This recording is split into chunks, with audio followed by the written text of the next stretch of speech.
শুভ সন্ধ্যা বন্ধুরা, আশা করব সবাই ভালো আছো। আর শীতের দিন একটু কচুরি টচুরি না হলে কি ভালো লাগে? তো চলো আজকে বানাচ্ছি একটু ওই রাধা পল্লবী। তা এর জন্য যেটা লাগছে সেটা হচ্ছে কলাইয়ের ডাল, বা যেটাকে আমরা বিউলির ডাল বলি সেইটা। তার মধ্যে এটাকে আমি ওই ঘন্টা চারেক মতো ভিজিয়ে রেখেছিলাম। আর এর মধ্যে একটু আদা আর একটু কাঁচা লঙ্কা দিয়ে ডালটাকে সুন্দর করে মিক্সিতে বেটে নেব। আর ময়দাটাকে দেখলে ভালোভাবে মেখে নিয়েছি, একটু নরম করে মেখে নিয়েছি ময়ান দিয়ে। আর এদিকে কড়াইতে তেল দিয়ে দিয়েছি। তেল বলতে আমি এটা সর্ষের তেলে কিন্তু করি, সাদা তেলেও করা যায়, আমি সর্ষের তেল দিই।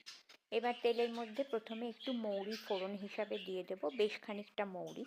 আর তার মধ্যে দিয়ে দেব পরিমাণ মতো নুন। আর তারপরে যেটা দেব সেটা হচ্ছে একটু হিং, মানে ওই গুঁড়ো হিং যেগুলো হয় আর কি, সেটা। তো দ্যাটস ইট। এবার তেলটা মোটামুটি একটু যখন ফোড়নের গন্ধটা ছাড়তে শুরু করবে। আচ্ছা, এই প্রসঙ্গে বলি, ময়দা মাখার সময় কিন্তু তোমরা একটু কালো জিরেও ইউজ করতে পারো, বাট আমি পার্সোনালি কালো জিরে ব্যবহার করি না বলে সেই জন্য দিলাম না। এইবার এই ফোড়নটা থেকে গন্ধ বেরোলে এই যে পুরটা বেটে মানে ডালটা বেটে রেখেছি সেইটাকে কিন্তু আমরা দিয়ে দেব। এটা খুবই চিটচিটে আঠালো হয় প্রথম প্রথম দেখে মনে হবে, কিন্তু একটু ধৈর্য ধরে এটাকে কম আঁচে নাড়াচাড়া করতে হবে। আস্তে আস্তে দেখবে কড়া থেকে ডলা পাকিয়ে উঠছে, তখন বুঝতে হবে যে পুরটা মোটামুটি রেডি হয়ে গেছে। ওপর থেকে একটু মিষ্টি দিয়ে দেবো, মানে চিনি।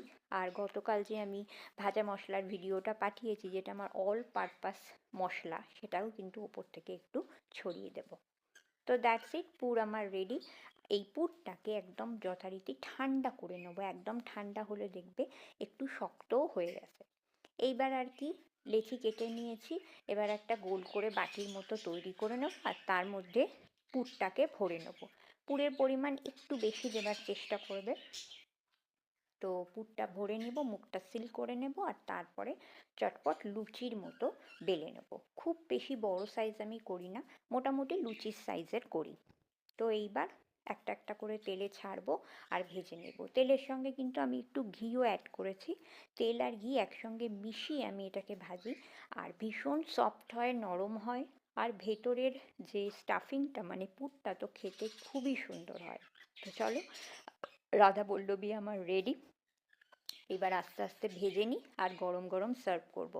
তবে এটাকে আমি আজকে একটা তরকারির সঙ্গে সার্ভ করেছি, ওই শুকনো আলু, মানে জিরা আলু। সেই রেসিপিটা আমি আগামী দিন পাঠিয়ে দেবো। তো এই যে আমার কিন্তু রাধা পল্লবী রেডি।